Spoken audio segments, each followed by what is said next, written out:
जय हिंद दोस्तों, स्वागत है आपका हमारे YouTube channel explore with the Gagan में। अगर आज के ज़माने में रोबोटिक्स आई है तो कैसे पॉसिबल हुआ कि हमारे जो प्राचीन मंदिर हैं उनके टॉप के ऊपर 8-8 क्विंटल के पत्थर शिफ्ट हो गए। अगर मैकेनिज्म मशीनरी आज के ज़माने ने बनाई है तो कैसे पॉसिबल हो गया कि कैलासा जो मंदिर है वो टॉप से लेकर बॉटम तक बना, ना कि बॉटम टू टॉप। अगर आज के ज़माने में विमान्स बने हैं, प्लेन्स बने हैं, ये सारी मशीनरीज टेक्निकल चीज़ें बनी हैं, तो कैसे श्री रामचंद्र जी या अर्जुन के समय महाभारत काल में लोग ट्रैवल करते थे, वो भी बाय एयर। इन्हीं सब रहस्य से पर्दा उठाएंगे आज की वीडियो में। वीडियो शुरू करते हैं, बहुत कुछ नॉलेज मिलेगी और उन लोगों को भी जवाब मिलेगा जो कहते हैं कि भारत के पास टेक्नोलॉजी नाम की कोई चीज़ ही नहीं। आज उनको साबित करेंगे कि हमारे जो प्राचीन भारत, हमारे जो पूर्वज थे, आज के मुकाबले में कई सौ ज़्यादा एडवांस थे। तो आइए शुरू करते हैं आज की वीडियो। साथ साथ मेरे पास जो इन्फॉर्मेशन है वो भी मैं आपके साथ शेयर करूंगा।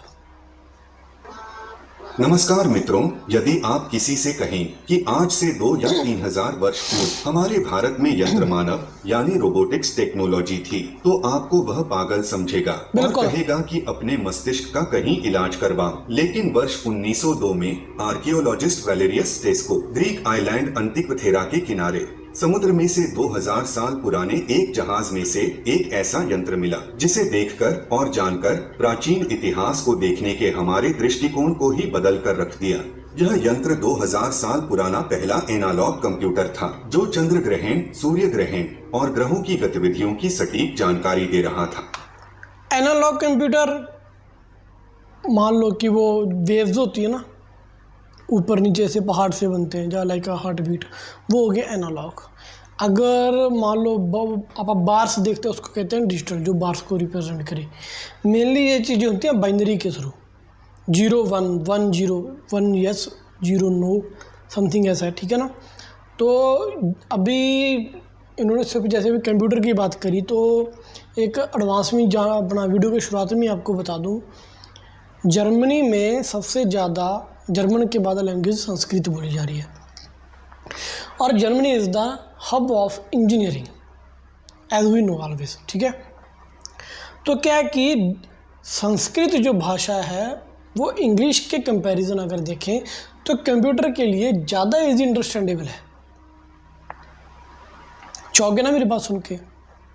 जी हाँ, संस्कृत भाषा कंप्यूटर के लिए ज़्यादा आसानी से रीडेबल करने वाली भाषा है।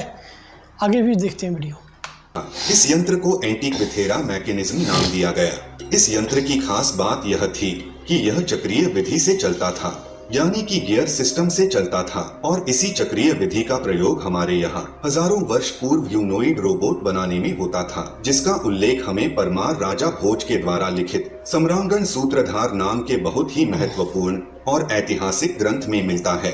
चंद्रगुप्त विक्रमादित्य से लेकर परमार राजा भोज तक रोबोटिक्स तकनीक हमारे यहाँ काफी विकसित हुई थी। तो कैसे थे वह यंत्र मानव? क्या वह यंत्र मानव बोल सकते थे? राजा भोज रोबोट को कैसे बनवाते थे? कौन कौन से काम करते थे वह यंत्र मानव? मनुष्य के साथ साथ क्या प्राणियों के भी रोबोट्स बनाए गए थे? जानेंगे आज की इस प्रस्तुति में। लेकिन इससे पहले प्रस्तुति को लाइक और चैनल को सब्सक्राइब कर लीजिए। परमार राजा भोज सन 1000 ईस्वी से लेकर 1055 ईस्वी तक मालवा की धारा नगरी से समग्र भारत पर शासन किया करते थे। राजा भोज में असाधारण योग्यताएं थी। उन्होंने शिल्प, खगोल, ज्योतिष, धर्मशास्त्र, राज्य धर्म, राजनीति, चाणक्य नीति या दंड नीति, व्याकरण, कोश, चिकित्सा विद्या, यंत्र विज्ञान जैसे अनेक विषयों पर 84 जितने महत्वपूर्ण ग्रंथ की रचना की थी। एक तरीके से अभी अपने क्या है कि कोई बंदा किसी टॉपिक के ऊपर एक बुक लिख दे तो वो PhD है, अपने वो सारे सिनोप्सिस वगैरह दे के सारा कुछ जो भी करते हैं वो। तो इन्होंने तो 84 बुक्स लिखी। अब इनको क्या कहोगे, 84 PhD? जैसे कहते हैं कि डबल PhD, तो ये क्या 84 PhD, क्योंकि बाकायदा पूरा नॉलेज लिखी यार इन्होंने। हम आज आपका परिचय उन महान वैज्ञानिक राजा भोज और उनकी टेक्नोलॉजी से करवाएंगे जिन्होंने वह सब आज से 1000 साल पहले ही कर दिया था, जो विज्ञान आज सोच रहा है, कर रहा है। राजा भोज ने जो यंत्र रोबोट बनाए थे उन्हें स्त्री पुरुष प्रतिमा यंत्र कहा जाता था। वह अपने ग्रंथ सम्रांगण सूत्रधार में लिखते हैं, अथ दासादी परिजन वर गिरविना तत्कृत्याना सर्वेषां यथावन्निर्वहणाय कल्पितस्य स्त्री पुरुष प्रतिमायंत्र घटना। अर्थात देखो, संस्कृत उसको समझना पढ़ना जरूरी है। ये मंत्रों को अगर हम पढ़ गए, इनका मीनिंग समझ गए तो बहुत कुछ डेवलप कर सकते हैं। That's why I am saying कि हर मंदिर में संस्कृत और वेदों की पढ़ाई होनी जरूरी है। ये बहुत ज़रूरी है। हर रिलीजन में अपनी अपनी पढ़ाई हो रही है। मैं हर वीडियो में बात कर रहा हूँ। सिख गुरबानी का पाठ अपने बच्चों को पढ़ाते हैं। मुस्लिम लोग हैं वो कलमा या कुरान पाक उसको पढ़ाते हैं। लेकिन अगर हमारे हिंदुओं को पता नहीं क्या हो गया, उनको लगता है कि हमारा बच्चा कोई पंडित ही ना बन जाए, इसलिए वेद नहीं पढ़ाते उनको। ये बहुत बड़ी नालायकी है, हमारी बहुत बड़ी कमी है। हम खुद ही सनातन हिंदुज़म का जो वंश है उसको खतरे में डाल रहे हैं। लेकिन हालांकि किसी के बाप की औकात नहीं कि सनातन को ख़त्म कर सके। चलो इसी पे टॉपिक पे ही रहेंगे आज, रोबोटिक्स के ऊपर। यहाँ मुझे लगा कि मैंने ऐड करना तो मैं ऐड करूँगा उसमें। अगर स्त्री घर में अकेली हो और उसके परिजन बाहर गए हो तो मानव द्वारा निर्मित यंत्र मानव उसकी रक्षा करे। वाह वाह वाह वाह, लाइन पढ़ी आपने। तो मानव द्वारा निर्मित उसके यंत्र, परिजन बाहर गए हो तो मानव द्वारा निर्मित यंत्र मानव उसकी यानी कि रोबोट सिर्फ बनाए नहीं, सेल्फ डिफेंस के लिए भी यूज़ किए उन्होंने। मान लो इस लेडीज़ घर पे के लिए, तो यानी कि उसके एक सिक्योरिटी प्रोवाइड करेगी उस टाइम पे। हम आज बात कर रहे हैं वुमेन एम्पावरमेंट की, वुमेन सिक्योरिटी कंसर्न्स की, लेकिन हमारे राजा ने तो उस समय रोबोट्स तैनात कर दिए थे भाई वुमेन्स की सिक्योरिटी के लिए। अल्टीमेट की रक्षा करे। राजा भोज ने उस समय ऐसे यंत्र मानव बनाए थे जो घर की स्त्रियों की रक्षा करते थे। आज के आधुनिक समय में अमेज़न कंपनी ने घर की निगरानी के लिए एस्ट्रो नाम का रोबोट बनाया है, जो घर की निगरानी तो कर सकता है लेकिन किसी के साथ लड़ नहीं सकता है। लेकिन प्राचीन समय में राजा भोज ने जो यंत्र मानव बनाए थे वे दुश्मनों से और चोरों से लड़ सकते थे और घर के स्त्रियों की रक्षा कर सकते थे। अब कैसे पॉसिबल होगा? अगर अपन मॉडर्न टेक्निकल टर्म्स में देखें, रोबोट्स क्या है कि उनमें एक कोडिंग है। दो चीज़ें होती है रोबोट्स में, apart from that mechanical terms. Robot किस पे काम करेगा? कमांड और रिएक्ट, ये दो चीज़ें हैं। कोई कमांड रोबोट को मिलेगी तो देन वो अपने जो उसका है सारा डेटा वैसा है उसमें चेक करेगा कि मेरे प्रोग्रामर ने इस कमांड के लिए क्या चीज़ फिट की है। अगर मेरे सामने ये रिस्पॉन्ड आ गया, ये मेरे सामने कमांड आई, तो मैंने कैसे रिएक्ट करना है, राइट? रोबोट यही करते हैं। इट मीन्स जो उस समय रोबोट्स थे उनके पास सिर्फ ये नहीं था कि प्रोग्रामिंग थी उनके पास कि अपना, मैं इसको डिटेल में बता रहा हूँ आपको कि प्रोग्रामिंग थी कि जैसे आज के रोबोट्स क्या कर रहे हैं, उनमें प्रोग्रामिंग है, आपको जवाब दे देंगे सामान लेने की। मान लो कोई कुछ जापान के रेस्टोरेंट्स में रोबोट्स हैं जो एज अ वेटर काम कर रहे हैं, तो उसमें लिमिटेड प्रोग्रामिंग है कि जो जो चीज़ें एक उसमें हो सकती हैं रेस्टोरेंट में, शायद बेंगलोर में भी है अब तो। लेकिन इन्होंने क्या किया कि लड़ सके। It means that robot have some senses to understand whether is enemy और फ्रेंड, राइट? तो क्या है कि अगर मेरा दुश्मन आ रहा है तो उसको सेंस करना, पहले तो वो सेंसर। दूसरा, अगर मेरे ऊपर, जाहिर सी बात है मैं लड़ूंगा तो सामने वाला चुप नहीं रहेगा, मेरे ऊपर अटैक करेगा, तो उसके जो कलपुर्जे थे रोबोट्स के उसमें भी सेंसर्स होंगे लड़ने के लिए कि हाँ इस तरफ से अटैक हो रहा है तो मैं इस तरफ से डिफेंड करूँ, इस तरफ से अटैक करूँ। इस तरीके की प्रोग्रामिंग भी की होगी और सेल्फ लर्निंग भी होगी, क्योंकि हर रोज़ क्या है नए नए तरीके हो रहे हैं लड़ाई के। अब मान लो कोई बंदा डंडा लेके आ रहा है, कोई बंदा तलवार लेके आ रहा है, then robot have to be tackle with each other dependently. अपने आप अलग अलग तरीके से उनको निपटना पड़ेगा रोबोट्स को। तलवार वाले को ऐसे पकड़ के तो नहीं करेगा ना वो, डिजा डंडे वाले को नहीं करेगा। इट मीन्स कि उसमें सेल्फ लर्निंग भी थी। और आज के मॉडर्न जो साइंस है उनका ये कंसर्न है, उनका डर है साइंटिस्ट का हमारे, कि हम मशीन्स, ए का कितना ज़माना आजकल, ए ट्रेंडिंग में चल रहा है, chat GPT, Google word etcetera, पता नहीं क्या कुछ आ गया। मशीन्स आज ह्यूमन के कंट्रोल है, लेकिन अगर किसी शैतान ने मशीन के अंदर ये प्रोग्रामिंग फिट कर दी कि मशीन खुद से चीज़ें लर्न करने लग गई, then that could be a very dangerous to humanity. इंसानियत के लिए खतरा हो जाएंगे वो चीज़ें। कैसे? रोबोट्स अपने आप सर्च करेंगे अपने आप नॉलेज होगी। अब इंसान तो सर्च करके, बेशक इंसान ने रोबोट्स बनाए हैं, robots are not superior than humans at any cost, right. But at that time क्यों होएगा कि जो अपने इंसान हैं, हमारे पास इतनी नॉलेज नहीं होती। मैंने सर्च करूँगा, मुझे सिस्टम चाहिए होगा, लेकिन रोबोट के अंदर तो सेल्फ लर्निंग है, वो अपने आप इंटरनेट से, गूगल से कनेक्ट करेगा, उसके अंदर जानकारी होगी, सारी सर्च करके वो डिलीवर कर देगा। फॉर एग्जांपल ChatGPT, आज उसने डिजिटल मार्केटिंग की जॉब खाली, लोगों की कंटेंट राइटर्स की जॉब खाली, राइट।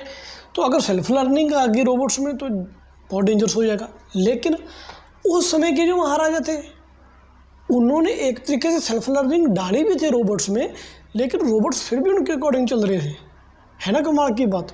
चलो आगे देखते हैं। मैंने सिर्फ आपको ये रोबोट्स के एक एडिशनल चीज़ आपको बताई है कि क्या चीज़ है।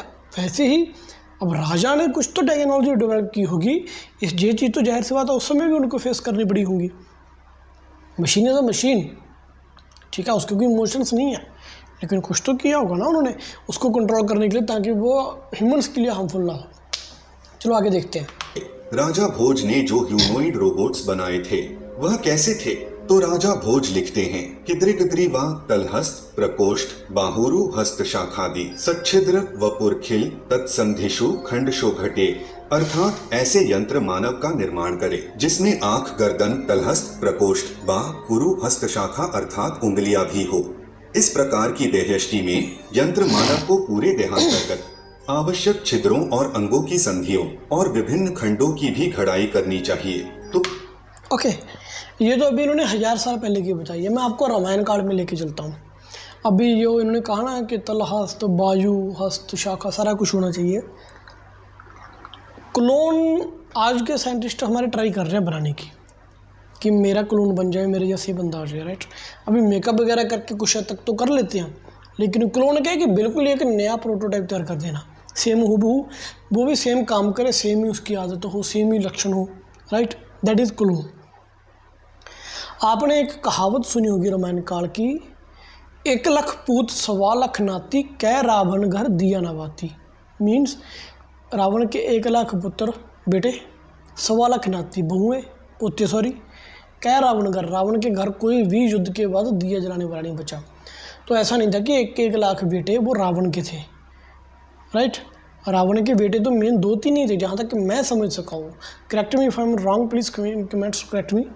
तो क्या हुआ, रावण के 2-3 बेटे थे, बाकी उसने क्लोन्स बनाए थे, और इतनी ज़्यादा सुपीरियर टेक्नोलॉजी थी कि क्लोन्स के आगे बच्चे थे। हम आज क्लोन के बनाने की बात कर रहे हैं, लेकिन उस समय तो रावण ने क्लोन के बच्चे थे, रावण के पास क्लोनों ने बच्चे पैदा कर दिए। देखो कितना बायोलॉजिकल सिस्टम उसने डेवलप कर लिया होगा, कितनी नॉलेज होगी उसकी। हमारे पूर्वज ही हैं तो वो सारे, बेशक एक गलती करी उसने जिसकी वजह से उसको भगवान श्री राम जी ने मारा, बट अगर दूसरा एंगल देखें, he is the superior. Ravana बहुत नॉलेज थी उसके पास। तो आज हम वेस्टर्न कंट्रीज़ के पीछे जा रहे हैं, USA ने ये बना दिया, चाइना ने वो बना दिया, इंडिया कहीं नहीं है। यार छोड़ो इंडिया को डिफेम करना, अपने वेदास पढ़ो, उनके ऊपर सर्च करो, ठोको सालों को जाके वो चीज़ें। दिक्कत क्या है ना कि हमारे ग्रंथ बुक से मिली नहीं रही। मैं इतने टाइम से ट्राई कर रहा हूँ कि मुझे एक्चुअल ऋग्वेद मिले कहीं से, एक्चुअल जो आदिकाल से लिखा हुआ है। मुझे मिल रही है ट्रांसलेशंस, मुझे मिल रही हैं जो आगे उसकी, जैसे कहते हैं ना कि एक तरीके से क्या कह सकते हैं उसको, आगे आगे उसके सेक्शंस ही मिल रही जा रहे हैं मुझे। मान लो किसी ने लिख लिया, फिर किसी ने अपनी भाषा में लिख लिया, किसी ने कुछ लिख लिया, नहीं मिल रहे। वो ब्रिटिशर्स उठा के ले गए, मुगल साले उठा के ले गए। जब ब्रिटिशर्स मुगल का जिक्र होगा, साले लगेंगे, वो गार्ड निकलेगी, राइट। दिक्कत है किसके खुजली, तो वीडियो देखना बंद कर देना मेरी। क्या था, अभी भी कुछ हैं ग्रंथ तो हमें वो पढ़ने चाहिए, उनके ऊपर रिसर्च करनी चाहिए। एटम की रिसर्च, विमान जो वायु अपन देखें ना, जहाज, वो हमारे विमान शास्त्र से तो बने हैं। इलेक्ट्रिसिटी, विद्युत पांडे, वो कुछ ऐसा है मंत्र, उसी से वो बनाया गया है, लेकिन क्रेडिट गोरे ले गए। तो हमें भी पढ़ के उसके ऊपर स्टडी करना चाहिए। इसरो के बाकायदा जो चीफ है उनका रिसेंटली बयान भी आया है कि वेदास आया हुआ सुपीरियर नॉलेज ऑफ साइंटिफिक, ठीक है ना। तो आगे देखते हैं इसमें क्या है, ये एडिशनल चीज़ें मैंने ऐड की हैं, सॉरी।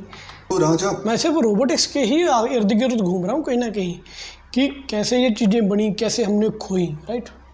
भोज ने जो यंत्र मानव बनाए थे वह पूर्णतया मनुष्य की तरह ही दिखते थे और उन रोबोट्स में मानव शरीर के सभी अंगों की रचना की गई थी। आज के आधुनिक समय में अमेका और सोफिया नाम के रोबोट्स बनाए गए हैं जो पूरी तरह से मानव शरीर से मेल खाते हैं।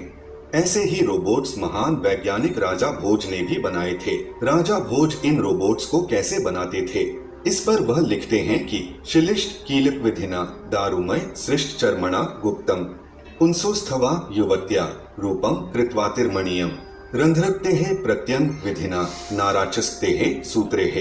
अर्थात अंगों के संयोजन में प्रयुक्त कीले को बहुत ही चिकनाई वाला बनाए और सविधि लगाए।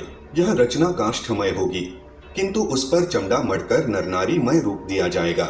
यह रूप अतीव रमणीय करना चाहिए। इस काया निर्माण के बाद उसके रंध्रों में जाने वाली शलाकाओं को सूत्रतः संयोजित किया जाना चाहिए। राजा भोज ने जो यंत्र मानव बनाए थे वह काष्ठमय यानी कि लकड़ी से बनाए जाते थे और अंगों के लकड़ी के रोबोट्स जोड़ों में किले लगाई जाती थी। आज एल्युमिनियम फाइबर और जहाँ तक है कॉपर, ज़्यादातर कॉपर यूज हो रहा है और उन्हें चिकना भी रखा जाता था और यंत्र मानव में कई तरह के चक्र लगाकर उसे ऑटोमेटिक बनाया जाता था।